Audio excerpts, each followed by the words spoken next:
अनुजा अग्रवाल जी, नई दिल्ली से। राधे राधे हरिवंश। राधे राधे महाराज जी। महाराज जी, मैं विगत कई वर्षों से अपनी भांति भांति की दुविधाएं और जिज्ञासाओं को शांत करने के लिए एक गुरु की खोज में थी। पिछले 6 महीने से मैं आपके प्रवचनों को सोशल मीडिया पर सुन रही हूँ और अपने जीवन में उतारने का लगातार प्रयत्न कर रही हूँ। महाराज जी, आपको प्रत्यक्ष देखने और सुनने के लिए हृदय काफी व्यथित था। भगवान की कृपा से आज मुझे ये सौभाग्य मिला। महाराज जी, मेरा प्रश्न यह है कि माता पिता का अपने बच्चों के प्रति कर्तव्य को लेकर है।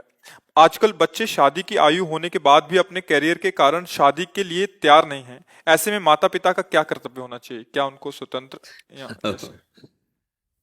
क्या इस तरह के उत्तर देने की हमारी अब योग्यता नहीं है। हमें लगता है हमारा एक एक क्षण श्यामा श्याम के ही विषय में, प्रभु के चिंतन में ही जाए, ये व्यवहार है। अब धर्म को कौन मानता है, कौन जानना चाहता है? कौन जानना चाहता है धर्म? नए बच्चे, छोटे छोटे बच्चे आचरणहीन होते चले जा रहे हैं। क्या उस पर बोले, क्या मतलब ये प्रश्न अगर कहो तो लाखों बार ये प्रश्न होते रहते हैं। माता पिता को तब माने जब उनको धर्म का पता हो ना। धर्म का क्या पता है? ब्याह की तो तब सहमति हो ना जब उसके भाव में धर्म हो ना। क्या ब्याह का मतलब केवल इतना ही समझा जाता है परस्पर शरीर संयोग? वो तो हो रहा है। वही माता पिता जो पूर्व के वो इस बात को कैसे जाने?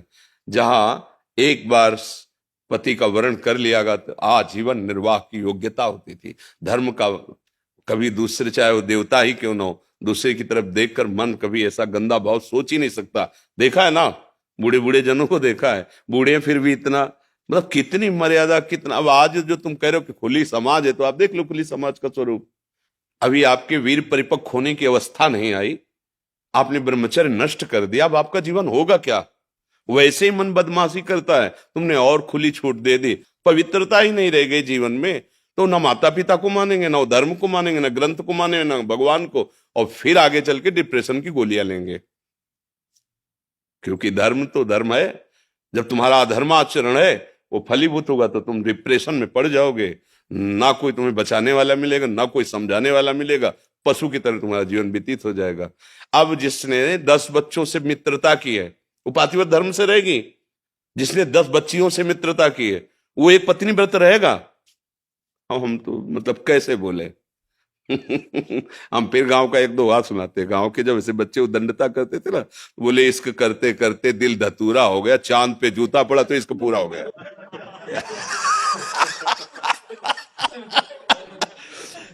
कैसे इसको अब कैसे समझ में आवे, कैसे समझ? अब आज इस पर हम क्या बोले? मतलब इसकी दशा आप देखो ना। आप देखो, आप समाज में हो, आप बोलो है ना दशा ऐसी? कोई बच्चा बच्ची माता पिता के अनुशासन से युक्त होकर वर का वरण करने के लिए तैयार ही नहीं है। हम स्वतंत्र हैं और फिर बच्चे छल कपट करते हैं। क्या माता पिता तुम्हें, जिन्होंने पाला पोसा है, वो तुम्हें सुंदर वर या सुंदर कन्या नहीं दिला देंगे? और उनकी थोड़ी सहमति लो, उनका भी तुम्हारे जीवन पे अधिकार है। पर नहीं आएगा, नई बात मानेंगे। कलयुग का प्रभाव है। और जब तक बुद्धि शुद्ध नहीं होती तब तक ये साधु महात्माओं की बातें समझ में नहीं आती। वो बात समझ में आती है जो अभी 2 बात सुना है ना, वो बात समझ में आती है। हाँ। जब पकड़े जाते हैं, जो डंडा चलता, तब लगता है कि मम्मी पापा छुड़वा लो, एक बार छुड़वा लो। फिर वही दिखाई देंगे, फिर नहीं दिखाई देंगे बॉयफ्रेंड गर्लफ्रेंड कि छुड़वाने आवे। फिर वही मम्मी पापा, अपनी चाहे जागीर बेचनी पड़े, चाहे जो करना पड़े। तो हमें लगता है कि अपने बच्चों को शुरू से थोड़ी देर बैठा कर मित्रवत उनसे अपनी बातें कहनी चाहिए। इन्हें सोचना चाहिए कि हमारा पुत्र है हमसे, नहीं नहीं। उनकी गंदी बातों पर, उनके गंदे विचारों पर अपना अंकुश लगाना चाहिए। मित्रवत व्यवहार करना, जैसे बच्चे सयाने हो लेकिन लगे ना, तो ऐसे बैठालना चाहिए। साथ खाओ, थोड़ी देर समय दो, खेलो उनके साथ, और उनसे मित्रवत के दो। तुमको छुपाना मत, तुम जो चाहोगे हम है ना तुम्हारे साथ। तुम बताओ, कोई गलत कार्य मत करना। अगर तुम्हें ऐसा कुछ लगे मुझे बताना, मैं आगे खड़ा होऊंगा। तो उनको लगने लगेगा कि मेरे पापा मित्र भी हैं, मैं अपनी बात कोई नहीं छुपाऊंगा अपने पापा, वो समझ जाएगा। अब अपने लोग इतने मस्त रहते हो कि वो देख ही नहीं पाते कि उनका क्या चल रहा है। और जब वो ऐसे फंस जाते हैं तो ना आपसे बता सकते हैं ना समाज से बता, तो उनको रास्ता नजर नहीं आता। फिर वो मानसिकता में परेशान हो जाते हैं। तो ये ब्याह आदि की बातें तो तब समझ में आए जब धर्म की बात, और उसे कहा जाता है आज की नई समाज। जीवन को नष्ट कर देना। प्यार एक से करके देखो, माता पिता की सहमति से करके देखो, उसी में भगवान की कृपा नजर आएगी, उसी में भगवान नजर आने लगेंगे। ये बेविचार से भगवान थोड़ी नहीं नजर आते हैं। आज इससे कल, ये तो मनोरंजन है मन का, और इस मनोरंजन से तुम्हें नरक की प्राप्ति होगी, दुर्गति होगी, बुद्धि भ्रष्ट हो जाएगी, ऐसी जगह फंसाएगी जहां से निकल ही नहीं पाओगे। देखना, खुद देखो, आप देखो ना क्या हो रहा है समाज में।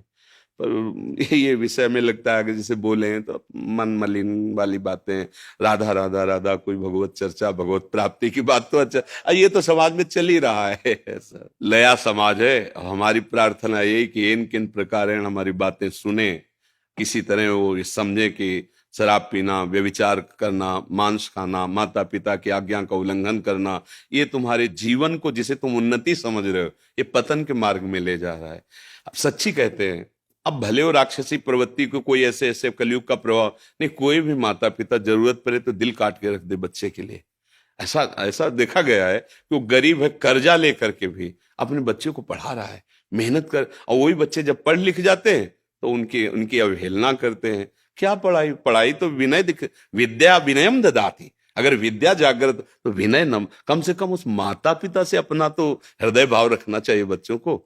और ऐसी जगह फंस जाते हैं कि तो कैसे कैसे समझाए उनको, कैसे विश्वास दे कि तुम्हारे माता पिता तुम्हारे भगवान है यार, तुम्हारा परम मंगल करेंगे, वो कभी अहित नहीं कर सके। वो राक्षसों की बात अलग है, कुछ ऐसे राक्षस स्वभाव के होते हैं, जैसे राक्षस ये अपने बच्चों के साथ दुर्व्यवहार करना आया, वो राक्षस है, उनके हम बात नहीं। मनुष्यता में, अरे पशु भी अपने बच्चों से प्यार करता है, फिर मनुष्य अपने बच्चे का अहित कैसे चाह सकता है। पर ये बच्चे नहीं समझते हैं, वो समझते हैं कि पुराने जमाने के इनके विचार हैं, अब तो नया जमाना है, नए। अब उस नए जमाने में या पुराने जमाने में धर्म तो एक ही है ना। अगर आप अधर्म करोगे तो उसका दंड तो मिलेगा ही ना, मिलेगा, आज नहीं तो कल मिलेगा। तो हमें लगता है आप सब लोग अपने परिवार को, कम से कम बच्चों को तो इतना तो समझाओ कि गलत क्या है, सही क्या है। देखो बच्चे नहीं समझते, नहीं समझते, वास्तविक नहीं समझते। कम से कम 20 वर्ष 25 वर्ष तक ब्रह्मचर्य रहा, फिर ब्याह किया तो सुंदर पुष्ट संतानें उत्पन्न हुई, फिर उसको वो ब्रह्मचर्य का अभ्यास पूर्व है, फिर संयम में आ गया, भगवत प्राप्ति कर ली, जीवन धन्य हो गया। बारोट बड़ोबा जी, राधे राधे महाराज जी, आपके चरणों में कोटि कोटि प्रणाम। महाराज जी, मेरा सवाल है कि माता पिता और गुरु जी की तुलना में किसका दर्जा ऊपर होना चाहिए? माता पिता या किसी संबंध के कारण गुरु का चयन करा दें उनका? गुरु का जो वर्ण होता है वो परमार्थ के लिए होता है। माता पिता का जो आदेश पालन, सेवा शुश्रा, ये व्यवहार को लेकर है। माता पिता के अंदर जो तत्व है वही गुरु के हृदय में है, वही शिष्य के हृदय में है, वही पुत्र के हृदय में है। इसी बात को समझने के लिए गुरु का आश्रय लिया जाता है। जो सर्वत्र व्याप्त परमात्म तत्व है उसकी अनुभूति के लिए गुरु का आश्रय लिया जाता है। माता पिता का सेवन करना धर्म है, लेकिन गुरु का सेवन करना परम धर्म है। धर्मम भजस्व सततम, सतत धर्म का ही सेवन करना चाहिए। पर त्यज लोक धर्मान, लोक धर्मों का त्याग करके कैसे होगा? सेवन सदा साधु पुरुषान जहि काम तृष्णाम। सदा साधु पुरुष जो भगवत भाव को प्राप्त होकर के द्वंद्वातीत स्थिति में है, उन महापुरुषों का सेवन करो। जहि काम तृष्णाम, कामना और भोगे हुए विषयों के भोगने की पुनः इच्छा का नाम तृष्णा। कामना और तृष्णा का त्याग करके भगवत प्रेमी महात्माओं का संग करो, तो लोक धर्म का त्याग हो करके भागवत धर्म, प्रेम धर्म में तुम्हारी स्थिति हो जाएगी। त्यज लोक धर्मान सेवन सदा साधु पुरुषन जय काम तृष्णाम। अन्यस्य दोष गुण चिंतन माशु मुक्त्वा सेवा कथा रसमहो नितराम पिबत्वम। ये भगवत प्राप्ति का पूर्ण श्लोक है। दूसरे के गुण दोषों का चिंतन करना त्याग दे। पहली श्रेणी में उपासक तो ये समझे कि जड़ चेतन गुण दोष में विश्व की न करतार, संत हंस गुण गहे पे परिहरिवार विकार। जैसे जल और दूध एक जगह मिला के रख दो तो हंस केवल दूध ले लेगा, जल छोड़ देगा। ऐसे हंस स्वभाव का उपासक इस संसार को देखे कि गुण और दोष दोनों से मिला हुआ है। जैसे पानी और दूध मिला हुआ है, तो वो गुण रूपी दूध ले ले, पानी को छोड़ दे। किसी की निंदा करने की जरूरत नहीं। फिर इसके ऊपर उपासक की एक स्थिति होती है, तात सुनहु मायाकृत गुण और दोष अनेक, गुणया उभय न देखी देखी सो विवेक। उत्तम उपासक वो है ना जो किसी के गुण देखता है ना किसी के दोष देखता है, उसमें भगवत भाव रखता है। मेरे प्रभु ही त्रिगुणात्मिका माया को स्वीकार करके लीला कर रहे हैं। तो गुरु का वर्ण होता है परम धर्म की प्राप्ति के लिए। धर्म का त्याग परम धर्म की प्राप्ति के लिए अनिवार्य है। सर्वधर्मान परित्यज्य माम एकम शरणम ब्रज। तो जब हम व्यवहार लीला में हैं तो माता पिता के अनुशासन में उनकी आज्ञा के अनुसार सेवा करते हुए चलें। जब हम उसी व्यवहार से परमार्थ की यात्रा करेंगे तो बिना ही विचार करी शुभ जानी, गुरुदेव भगवान की जो आज्ञा तस्मात् शास्त्रम प्रमाणम ते कार्याकार्यो व्यवस्थितो, शास्त्र प्रमाणित मर्यादा धर्म के अनुसार जो उनकी आज्ञा है, फिर प्राणपण से करना चाहिए। फिर उसमें ये नहीं सोचना है कि मेरी मम्मी क्या कह रही है, फिर पापा क्या कह रहे हैं, क्योंकि ये त्यज लोक धर्मान सेवन सदा साधु पुरुषन जय काम तृष्णा। यदि आपके अंदर लोक व्यवहार धर्म में ही स्थिति, तो माता पिता प्रथम गुरु उनकी आज्ञा का पालन करो। यदि आप परम धर्म की प्राप्ति के लिए कमर कस ले तो जननी जनक बंद सुत दारा, तन धन धाम सुहृद परिवारा, सबकी ममता ताग बटोरी, मम पद मन बांध बरडोरी। ये होता है सदगुरु के द्वारा। वो तुम्हारी एक एक वृत्ति को कैसे घसीट कर प्रभु में लगाना है, ये उपासना बताता है, मंत्र बताता है, मार्ग बताता है। अब वहां सदगुरुदेव की वाणी के सामने भगवान की भी बात नहीं। तजो न नारद कर उपदेशु, आप कहें सत बार महेशु।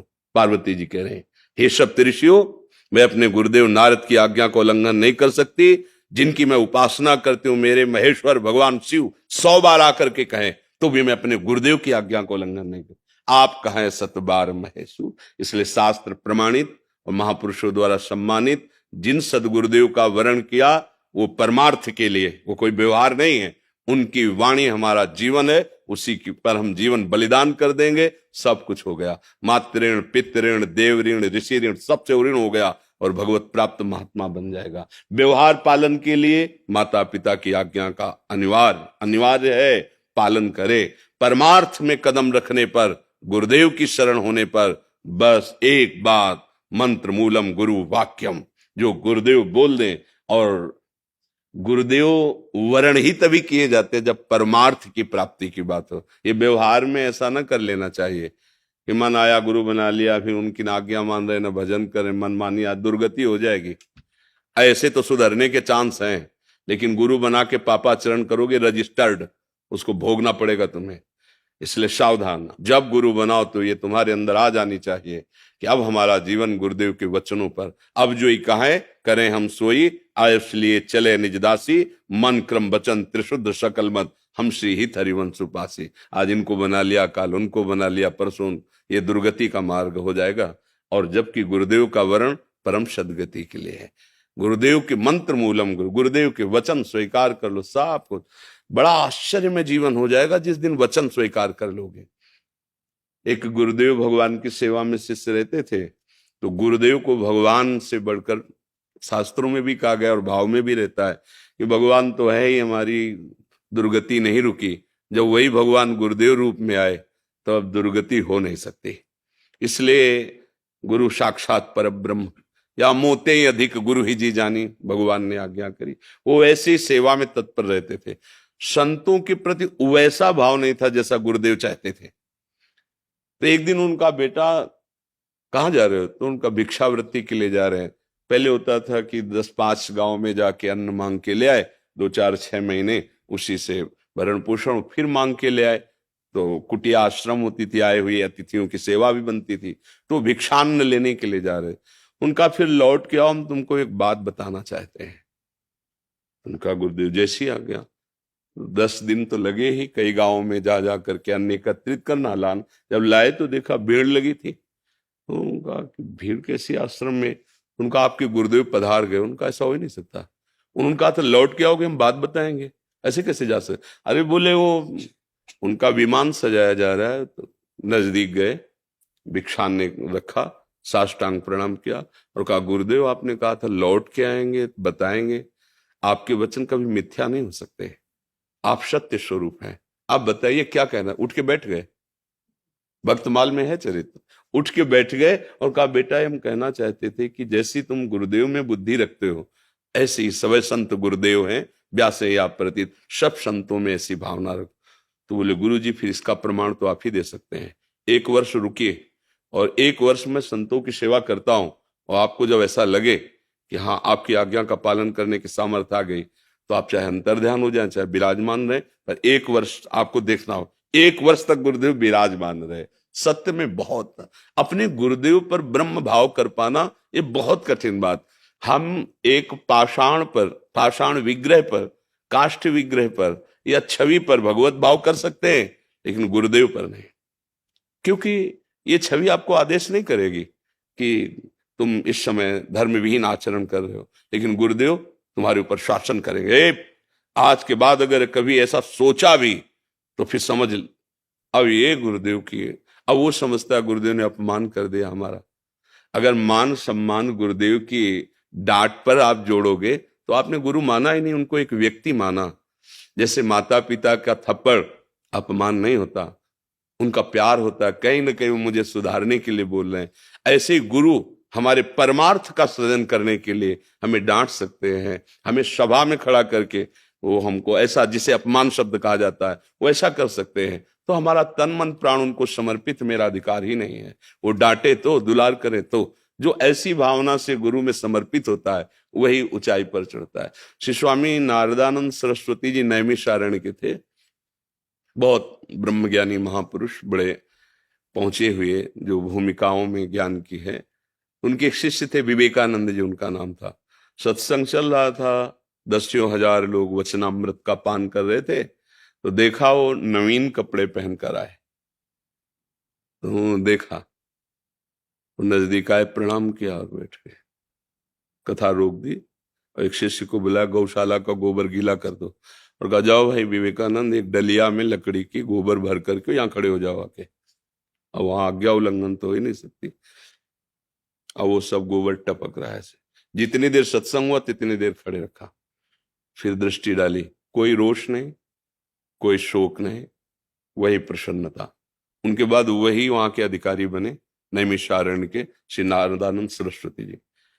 शिष्य तभी अधिकारी होता है जब देह भाव उनके चरणों में समर्पित हो जाए, अंतःकरण की एक एक वृत्ति उनकी आज्ञा में हो जाए, स्वभाव बन जाए गुरु की आज्ञा का पालन करना। ये तीन ही शरीर बांधे हुए हैं, स्थूल सूक्ष्म कारण। अगर स्वभाव सहित गुरुदेव को समर्पित, तो ब्रह्म रूप था, ब्रह्म रूप है, ब्रह्म रूप रहेगा, ऐसा अनुभव हो जाएगा। उससे कोई नई चीज थोड़ी हुई है। और यही अनुभव करने के लिए गुरु का वर्ण किया जाता है। माता पिता लोक व्यवहार धर्म में है, जो परम धर्म है, उसमें यदि वो हमें भजन का आदेश करते हैं और हमारी बुद्धि भगवत बुद्धि हो जाए, तो उससे भगवत प्राप्ति हो जाएगी। अगर वो उनका आदेश व्यवहार परक है और भगवत भाव विरोधी है, तो तजो पिता प्रहलाद, विभीषण बंधु, भरत महतारी, गुरुबल तजो, कंत ब्रज बनितन भे मुद मंगलकारी। जाते होए स्नेह राम पद ए तो मतो हमारो। जिससे भगवान से प्रेम हो जाए, ये जीवन भगवत स्वरूप हो जाए, वही कार्य करने के लिए भेजे गए हैं। और वो माता से हो जाए, पिता से हो जाए, गुरु से हो जाए, जिसके संग से। और जाके संग कुमति मति उपजय करत भजन में भंग, तो फिर तजो मन हरि विमुखन को। फिर वो कोई हमारा संबंधी नहीं है। इस जन्म में घाटा नहीं लेना हमें, इस जन्म में हमें परम धनी होना है। नाम जप करते हुए गुरुदेव के आदेश अनुसार परम तत्व में जो हमारा स्वरूप है उसमें स्थित होना है। अब हमें व्यवहार की सत्ता नहीं रखनी। अगर ऐसे चलोगे तो अभी अवसर निकल जाओगे, नहीं आगे कलिकाल और ऐसे जाल फैला देगा, सोच भी नहीं पाओगे कि भागवत धर्म क्या है, भगवत मार्ग क्या है। केवल बातें रह जाएंगी, आचरण नहीं। भगवत प्राप्ति बातों से नहीं होती। हाँ, सत्संग सुना, उसका मनन किया और उसको आचरण में उतारा। मगर मनन नहीं तो पूरा सत्संग अधूरा, वो विशेष लाभदायक नहीं। वो भागवत में आता है ना, गोकर्ण जी जो भागवत सुनाए तो धुंधुकारी जी के लिए विमान आया और सबके लिए विमान नहीं आया। तो वही क्यों विमान नहीं लाए? बोले इसने मनन किया है। सबने मनन नहीं किया, सुना तो सबने, मनन नहीं। इसलिए सब मनन करो, अगली बार सबको विमान में है बैठकर मनन। जो हम बातें गुरुजनों की सुने, मनन, और मनन का फल है वैसे ही आचरण में स्थित हो जाए। जो सत्संग में सुना, मनन किया, तभी लाभ मिलेगा जी। दीपक तिवारी जी फरीदाबाद से। श्री हरिवंश महाराज जी, राधे राधे। आपके चरणों में कोटि कोटि प्रणाम। महाराज जी, अभी तक कोई गुरु नहीं बना पाया। जितना संत महात्माओं को सुना है और समझा है, उससे इतना समझ आया कि जब क्षमता हो जाएगी तब गुरु जी अपने आप मिल जाएंगे। परंतु अभी तक जितना समझ आता है, संत जनों की सत्संग सुनने के बाद प्रयास करते हैं, परंतु जब कुछ प्रश्न आते हैं मन में तो उसका जवाब नहीं मिल पाता, तो समझ नहीं आता कि सही रास्ते पर हूं भी या नहीं। एक सबसे बड़ा डर ये है ऐसा कि देखो, सत्संग यदि सुनते हो तो मुझे लगता है किसी भी प्रश्न का ऐसा कोई स्वरूप नहीं जिसका उत्तर संतों की वाणी में ना हो। अगर आप एक सत्संग ध्यान से सुन लेंगे तो समाधान सब प्रश्नों को मिल जाएगा। क्योंकि प्रश्न तभी तक उदय होते हैं जब तक भजन नहीं होता, और भजन है तो प्रश्न के लिए अब कोई जगह नहीं रह गई है।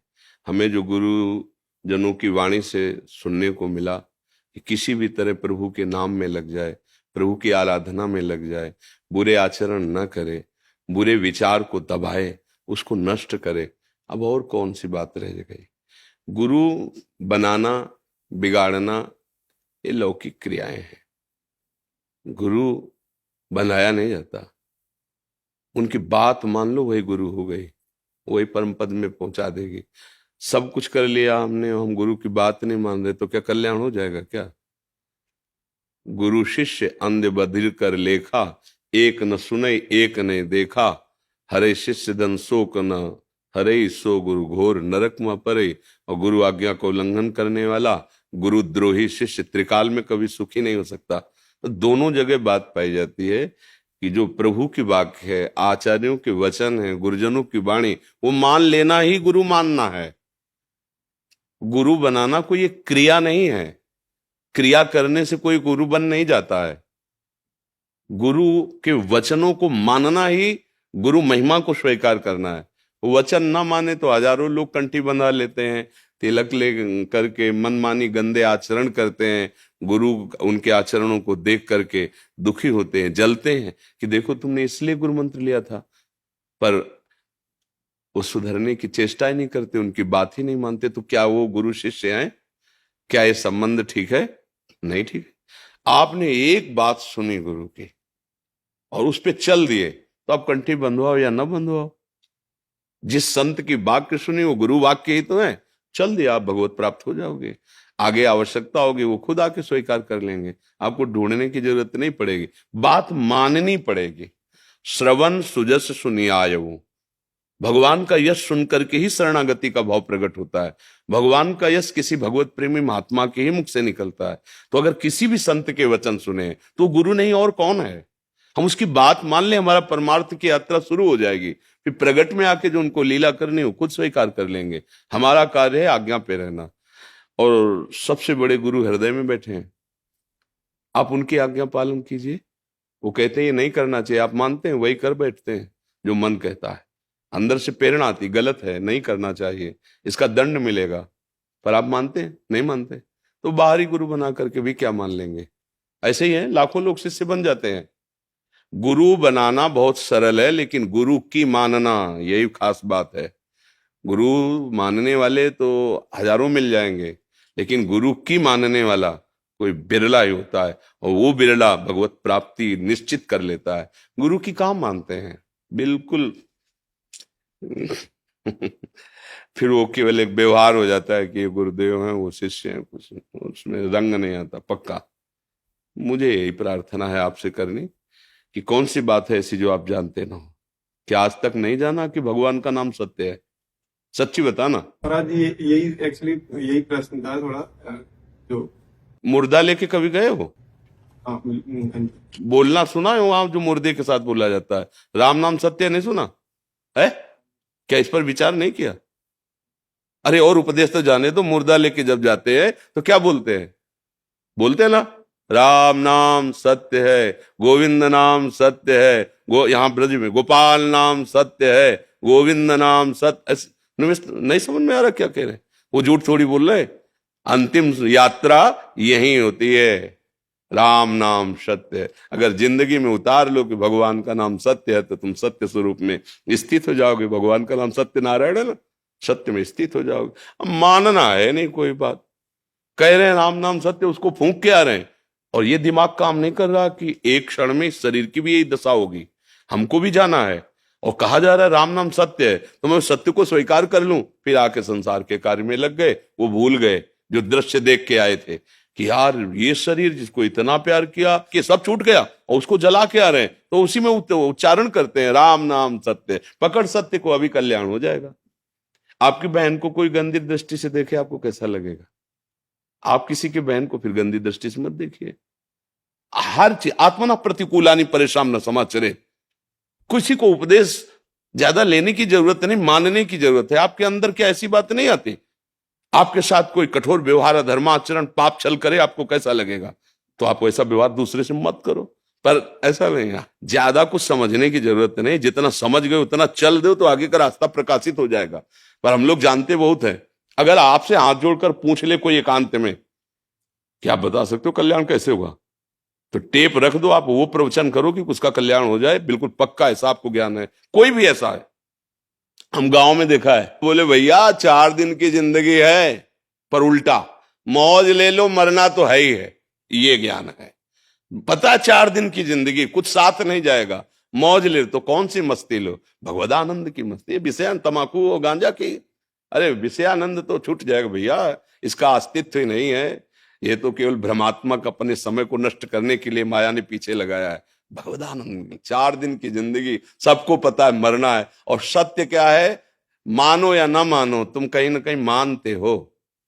नहीं, सबके शरीर में उस सत्य का प्रकाश जब अंतर्हित हो जाता है, तो उन शरीरों को जला देते हो, चाहे प्यारी पत्नी हो, चाहे प्यारी पति, चाहे पुत्र हो, चाहे माता हो, कोई भी हो। इसका मतलब तुम सत्य से प्यार कर रहे थे जो सबके हृदय में विराजमान है, पर मानते नहीं हो। जान रहे हो, मान लो, उतार लो, तो महात्मा बन जाओ। एक शब्द केवल गोस्वामी जी की पत्नी ने बोला था कि जितना इस चाम पे तुम प्यार करते हो, उतना राम से करते तो महान बन जाते। दूसरे उपदेश की जरूरत नहीं बनी। वहीं से कदम पीछे किए, राममय हो गए, ब्रह्म स्वरूप हो गए। उनकी वाणी पढ़ के देखो, ज्ञान, वैराग्य, भक्ति सब समाई हुई है। बिल्व मंगल जी चिंतामणि वैश्या में आसक्त थे, बस एक बार का तिरस्कार भगवान से मिला दिया। अब अर्थ नहीं तेरा, निकल। अरे संसार ऐसा स्वार्थी, जिसके लिए सब कुछ दे दिया, वो अब अर्थ ना होने का पहला प्रणाम जब भगवत साक्षात्कार हुआ तो चिंतामणि जी को किया है कि गुरु स्वरूप यदि आप हमारा तिरस्कार न करती, तो ये कृष्ण मार्ग न खुलता, ये भगवत मार्ग न खुलता। भैया सबको ज्ञान है, बोलो आपको ज्ञान है कि नहीं? सच्ची बताओ।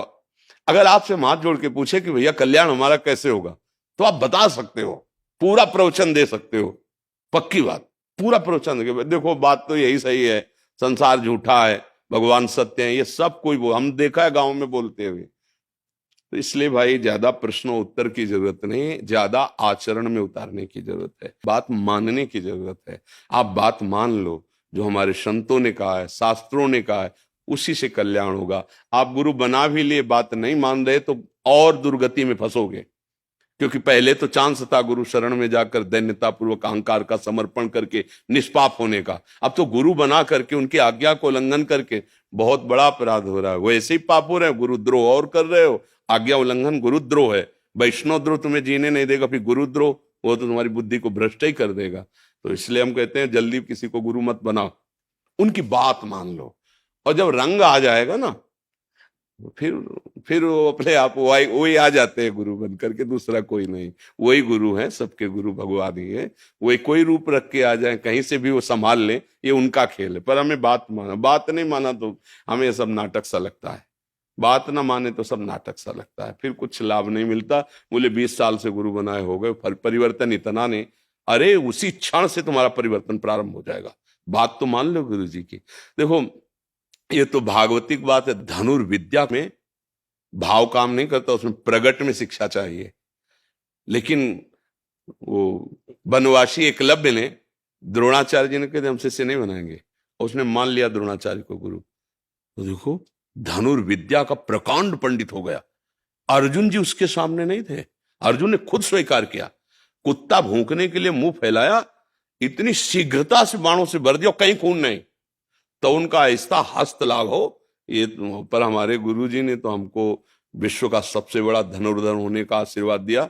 आज वो आशीर्वाद, तुम किसके शिष्य हो? तो उनका गुरु द्रोणाचार्य के। अब कभी नहीं देखा हमने, तो उनका चलो हम दिखाए, अपनी कुटिया में दिखाया, मिट्टी की मूर्ति बनाई हुई आराधना। बोलो मिट्टी की मूर्ति से इतना बड़ा धनुर्धर बन गया, मतलब गुरु यहां भी बैठे हैं। मान लिया तो यहीं से विद्या का प्रादुर्भाव हो गया।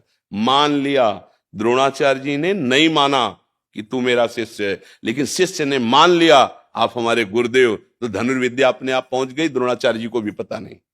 समझ रहे ना? मानना, गुरु की बात मान ले, गुरु को हृदय में बैठा ले, हो गया। बाहरी ये लीला करके और फिर मनमानी आचरण करे तो कल्याण तो नहीं होना है, वो नाटकबाजी भले चले।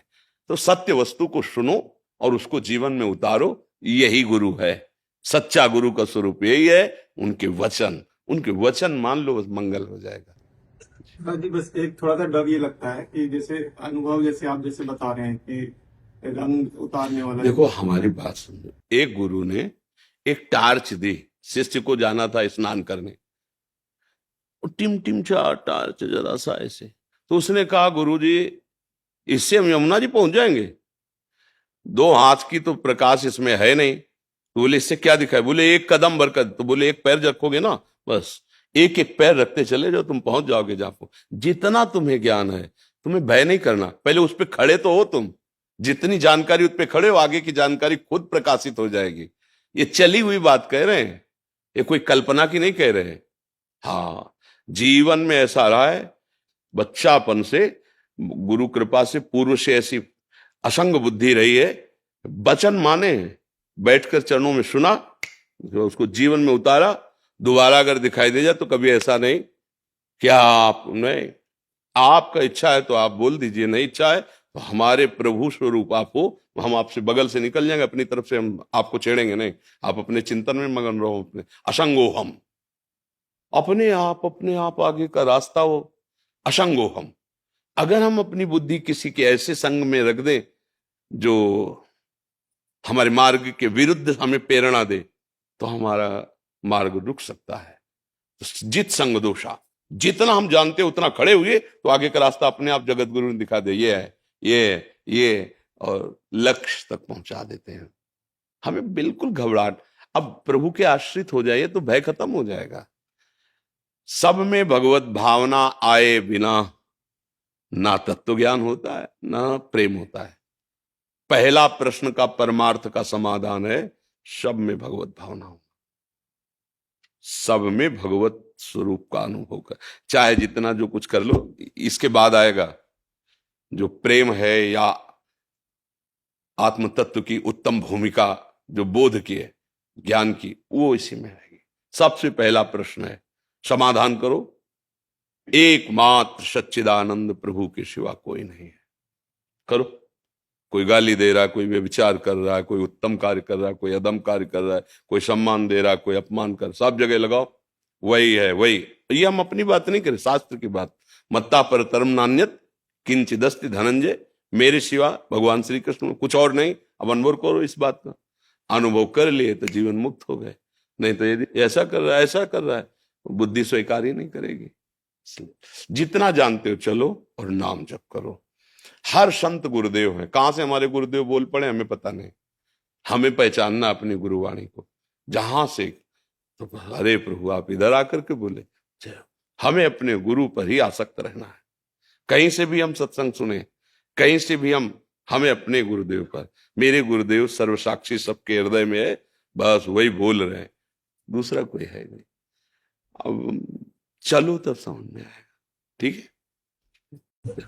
आपको ब्रदर जो कई चीजें भगवान ने दी है आपकी विशेषता, वो वाकई सभी को प्रसन्नता देती। जैसे कि हम सुनाए तो भगवान स्वामीनारायण ने भी अपने वचनामृत में कहा हरिनाम संकीर्तन का बार बार जिक्र होना वचनामृत में। आपके जीवन में हमें बखूबी इसका दीदार और दर्शन होता है। जंग है लोहे की कोई कीमत नहीं होती है, पारस की कृपा है कि छू जाए तो सोना बना दे। ऐसे ही आप संतों की चरण रज जो है, महापुरुषों की चरण रज जो है, वही जीवन का परिवर्तन कर दिया। नहीं तो जंगहाल हुआ था, ये जीवन जंगहाल हुआ था। और पारस मणि की कृपा हुई, छू गया तो स्वर्ण आभूषण बन गया। वो स्वर्ण बन गया जो देव आभूषणों के योग्य, माथे पे मुकुट कुंडल के काम नहीं, वो जंगहाल हुआ था। मस्कई करें बिरंची अज अजय मसकते हैं। अपने स्वामी, अपने करुणा में प्रभु की महिमा का क्या वर्णन करूं। किसी योग्य नहीं हूं, शरीर से तो असमर्थ, क्या ज्ञान विज्ञान, उस ज्ञान समुद्र प्रभु के आगे क्या ज्ञान। बस ये है कि पुकारा, पकड़ ली बाह। अब ये जो कुछ भी है उनकी बाह पकड़ने का है। करे करावे आप सब, जने बढ़ाई दे। ये पर्दे के पीछे आप कर रहे, और ये बाहर से। पर हमें पता है ना, हमें पता है कि करे करावे आप सब, जने बढ़ाई दे। अरे भाई क्या, अरे अरे साउंड में कुछ नहीं है। जो चिप लगी उसको देखो, चिप जो लगी है ये साउंड है। केवल केवल संतों की कृपा, गुरुजनों की कृपा। नहीं तो जब गोस्वामी जी को सम्राट अकबर ने ताज उतार के चरणों पे रखा ना, तो आंसू आ गए गोस्वामी जी के। तो उसके चले जाने के बाद निज जनों ने कहा, प्रभु क्या ये इस बात के अश्रु थे कि बादशाह आपको प्रणाम कर रहा है? कहा नहीं नहीं, जब तुलसी राम के हाथ बिका नहीं था तो कोई दरवाजे पे नहीं खड़ा होने देता। अभागी है, जन्म लेते ही माँ और सेवा करने वाली दासी भी मर गई। अगर ये खड़ा रहेगा तो कोई न कोई दुर्घटना हो जाएगी, हटाओ इसको। कवल नहीं मिलता था। आज तुलसी राम का है तो बादशाह ताज उतार के रख रहा है। तो बात इतनी कि वो जंगहा लोहा भी मुकुट बन के माथे पे चमकने लगा। बोले कारण, बोले पारस मणि। ये भगवत भाव में डूबे हुए संत जनों की करुणा दृष्टि, वो जो कुछ है उनकी दृष्टि का, उनकी चरण रज का प्रताप है। जय श्यामा श्याम की जय। राधा। शीर्वेश महर्षि, महर्षि आप चिन्मयानंद बापू जी हैं, आप हरी चर्चा करते हैं और बहुत जी से भक्त आज इनके वचनामृत का पान करके इस मार्ग पे आगे बढ़ रहे हैं। महर्षि जी। आपके कोई आशीर्वचन वचन महर्षि? हाँ, हमारी तो सबसे यही प्रार्थना है कि देखो, भगवान का आदेश है, मच्चित्ता मदगत प्राणा बोधयंता परस्परम। अगर हमारे अंदर ऐसा रहेगा कि हमारे उपदेश से सबका कल्याण हो रहा है, तो हम अभी उपदेश देने लायक ही नहीं हुए। हम अपने स्वामी की चर्चा करते हैं और हमारे स्वामी विविध रूपों में आकर के हमें सुख देने के लिए श्रोता बन के बैठ जाते हैं। फिर हमारी योग्यता होगी। जब तक ऐसा भाव नहीं आएगा, तब तक हमारे अंदर योग्यता नहीं है कि हम किसी के स्वभाव का परिवर्तन कर सकें। तो हम भगवान की आज्ञा का स्वरूप समझें। मच्चित्ता मदगत प्राणा, मेरे चित्त वाला, स्वयं निरंतर भगवत चिंतन, मुरारी पादार्पित चित्तवृत्ति। और मदगत प्राणा, जैसे प्राणों का पोषण जल और वायु और अन्न से होता है, ऐसे भगवत लीला गायन, भगवत लीला श्रवण और भगवान नाम जप, ये हमारे प्राणों का पोषण हो। फिर बोधयंता परस्परम, फिर सामने जो बैठे हुए भगवत स्वरूप हैं, उनसे हम अपने ही प्रभु की चर्चा करके अपनी वाणी को पावन करते हैं, अपने हृदय को निर्मल करते हैं। स्वांता सुखाय तुलसी रघुनाथ गाथा। हमारा कभी ये भावना है कि मैं जगत मंगल कर रहा हूं, क्योंकि जगत मंगल स्वरूप भगवान है। पहले हम ये अनुभव करें, सर्वत्र मेरा प्रभु विराजमान है। फिर जो भगवत चर्चा होगी, वो एक एक शब्द हृदय में जा करके मंथन कर देगा और उसको बलात् भगवत मार्ग में खड़ा कर देगा, क्योंकि वो शब्द आपने सिद्ध कर लिया है।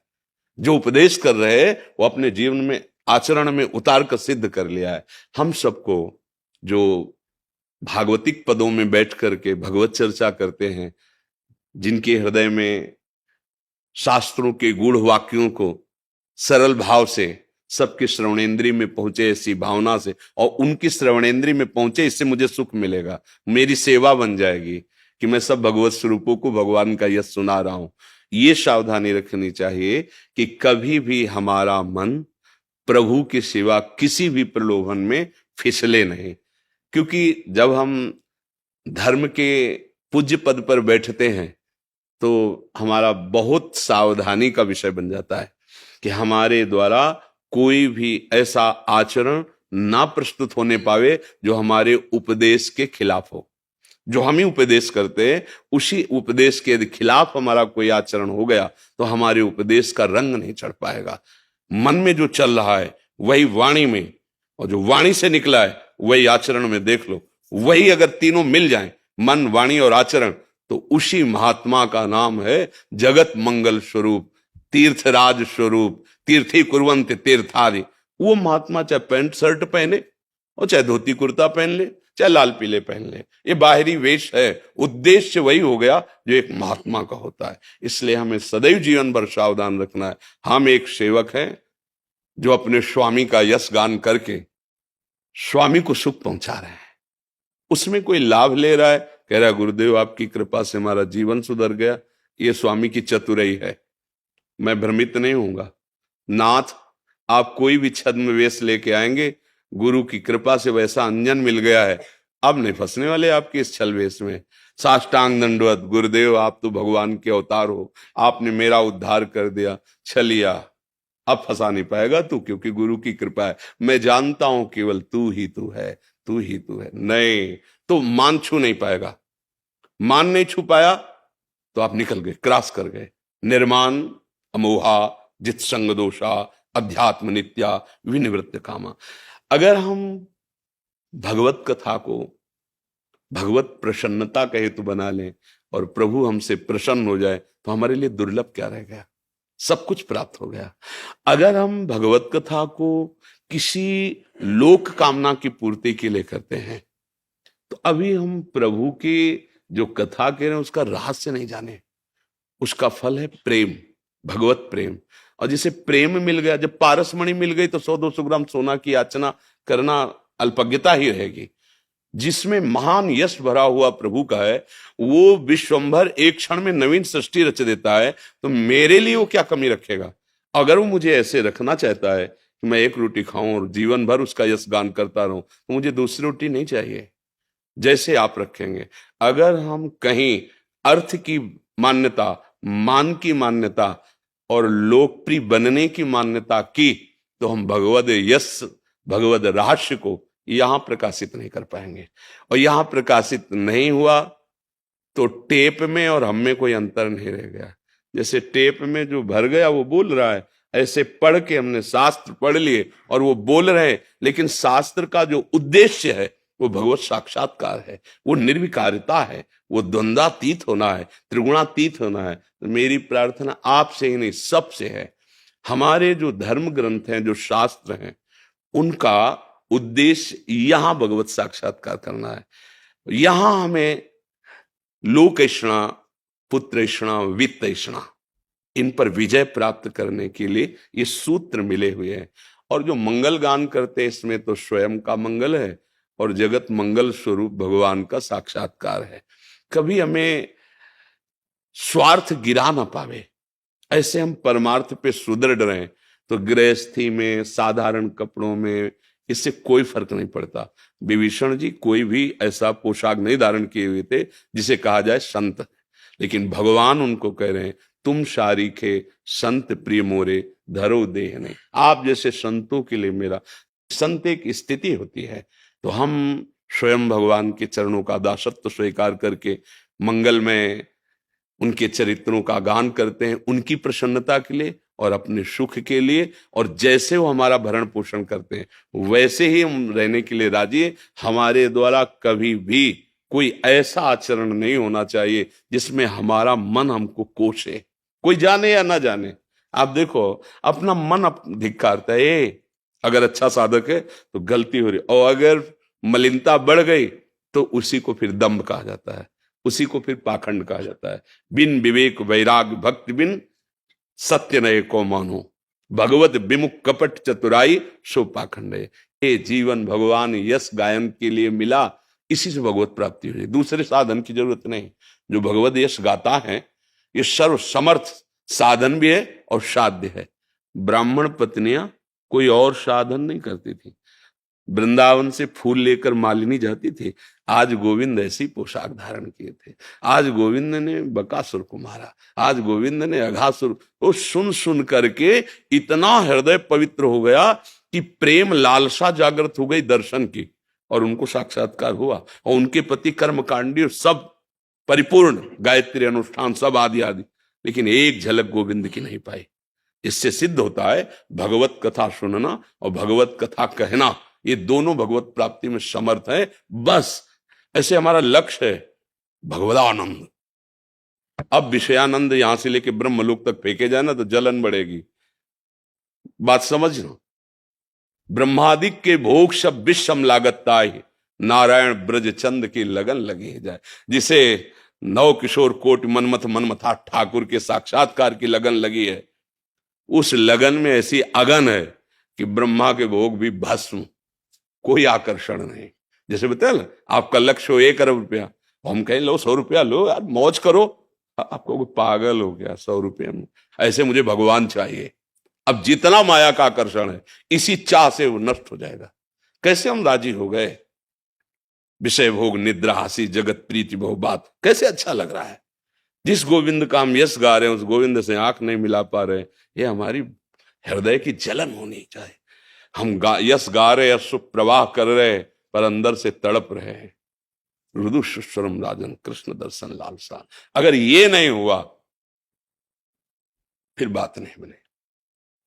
हमारे शास्त्रों में वर्णन आया, 4 वेद कंठस्थ हो, 18 पुराण कंठस्थ हो, लेकिन भगवत प्रीति नहीं, निरंतर भजन नहीं, तो परम पद को प्राप्त नहीं हो पाएगा। कुछ नहीं आता, राम हरि कृष्ण राम हरि कृष्ण राम हरि कृष्ण राधा राधा राधा, उसको सब ज्ञान हो जाएगा और भगवत साक्षात्कार हो जाएगा।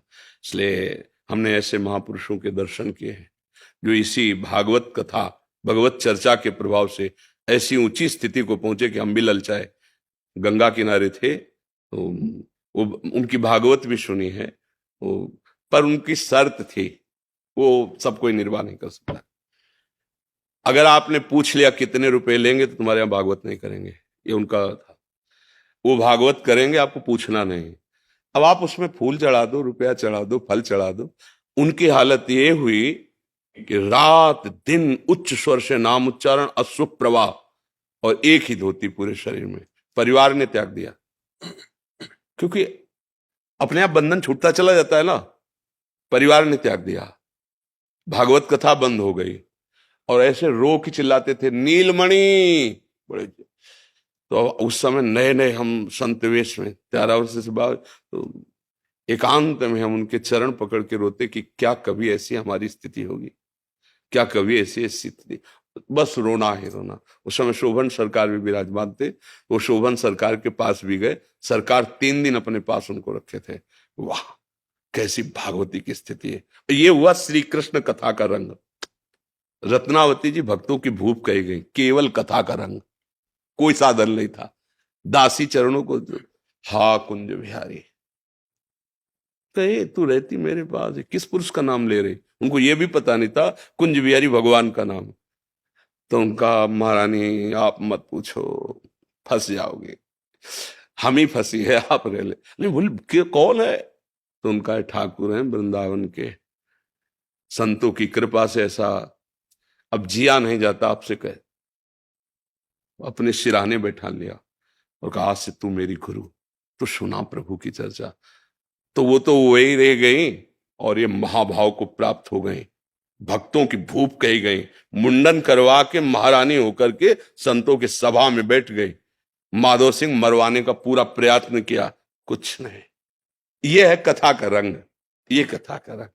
हम सब जो भगवत मार्ग के पथिक हैं, हम सबको सावधानी रखनी कि हमारे वचन, आचरण और मन तीनों का मिलान हो जाना चाहिए।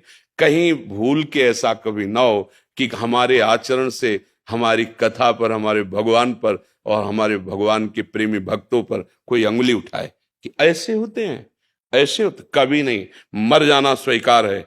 हम लोगों को ये सदैव ध्यान रखना है कि हमारे तो हम जैसे हैं अपने प्रभु के हैं, लेकिन हमारे द्वारा कोई ऐसा वचन, कोई ऐसा आचरण जिससे हमारे संतों को, शास्त्र में जो सम्मानित महापुरुष हैं, उनको कोई गालियां दे, ऐसा कभी आचरण नहीं होगा। बस यही हमारी प्रार्थना है कि माया के आकर्षण के द्वारा हमसे ऐसे आचरण कराने की वो बलपूर्वक प्रयोग करेगी शक्ति का, हमें भगवान नाम बल से ऐसे कभी आचरण नहीं करने, जिससे हमारे गुरुजनों को, हमारे संतों को, हमारे शास्त्रों को, हमारे प्रभु को कोई ऐसा करे। कुछ नहीं है, सब ढोंग है, आडंबर है। देखो कहाँ कैसा, ऐसा कभी ना होने पाए। ये जीवन भर हम प्रार्थना करते रहे और आप सबसे यही प्रार्थना करते हैं कि अपना जीवन जैसा है ऐसा है, लेकिन आपके वचन से हजारों प्रभु में लग रहे हैं, क्योंकि आप जा जाकर भगवद यश गा रहे।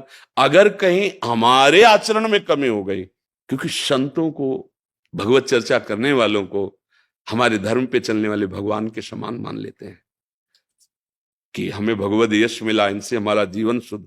और जब वहां से कोई श्रद्धा नष्ट करने वाली बात, तो तब हमें ये लगता है कि लाखों की जो श्रद्धा नष्ट हुई, युगों में बनती है श्रद्धा, युगों में कोई ऐसा सामर्थ्यशाली महापुरुष प्रकट होता है जो भजन बल से, भगवद आश्रय से, विषयी आकर्षणों से मन को खींच करके भगवद आकर्षण में लगाता, तब श्रद्धा प्रज्वलित होती है। और अगर आचरण हमारे बिगड़ गए तो अब लाखों की श्रद्धा नष्ट हो जाएगी, लाखों लोग धर्म को आडंबर समझ लेंगे, नाटक समझ लेंगे। यही प्रार्थना, प्राण भले चले जाएं, हमारे धर्म में कोई अंगुली ना उठा पावे, कोई हमारे धर्म को गाली न दे। धर्म का धारण करने वाले जो भगवत प्रवक्ता हैं या जो भगवत मार्ग के पथिक संत जन हैं, हाँ, इनको कभी कोई गाली न दे। हमारे ऐसे आचरण होने, ये माया आकर्षण करेगी, ये इतना सम्मान फेंकेगी, इतने भोग फेंकेगी कि आप मतवाले हो जाओ, पर नहीं, हमारा लक्ष्य है मुरली मनोहर, ललित त्रिभंगी, अखिल ब्रह्मांडों का स्वामी। या तो मेरा मित्र बने या मुझे दास बना ले, कोई ना कोई भाव तो होता है ना, हम अपने भाव में स्थित रहे।